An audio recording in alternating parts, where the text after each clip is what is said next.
graduated with a veterinary degree from the University of Montreal, and I am currently completing my master's degree in avian pathology.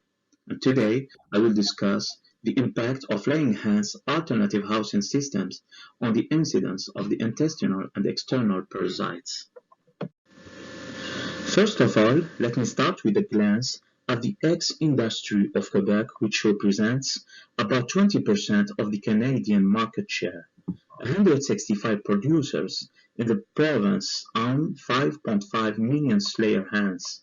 A highly efficient traceability process has been created and connects consumers to the producers. Now, let's have a quick overview of the life of laying hens. After their rearing period, laying hens are transferred to laying barns around 19 weeks of age, where they will remain for the rest of their life, for approximately a year. The three main kinds of livestock buildings are conventional cages, and then the two types of alternative housing, the nesting boxes with enriched housing, and the aviaries. In the conventional cages, laying hens are raised with high density and without any well-being amenities. A lesser density and well-being amenities are found in enriched housing, such as perches and nesting boxes. Finally, in aviaries, in addition to having access to perches and nest boxes, laying hens are free to roam their space and are exposed to litter. As you might be aware, there will be a ban of conventional cages in Canada in 2036. The transition is going quite speedily.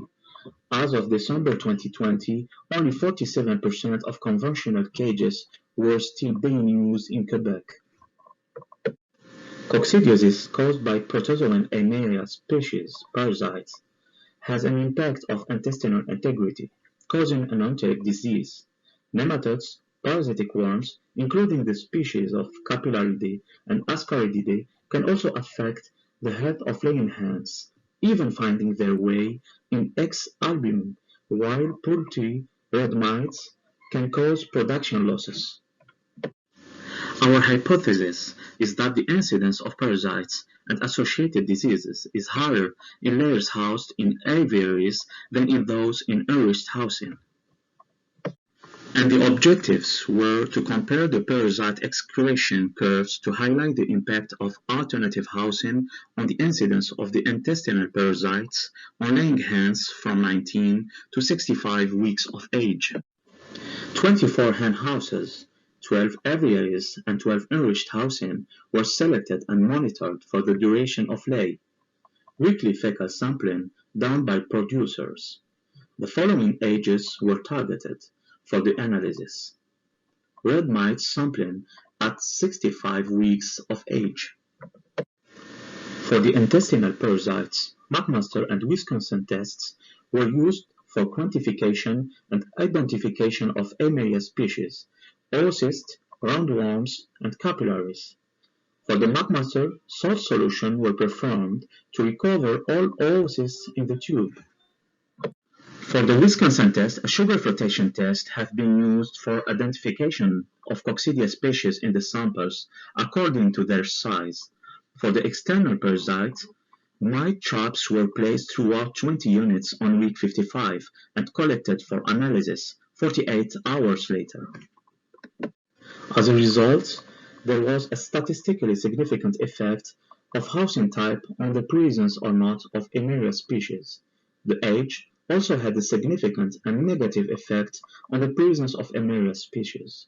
However, the season didn't have a significant impact.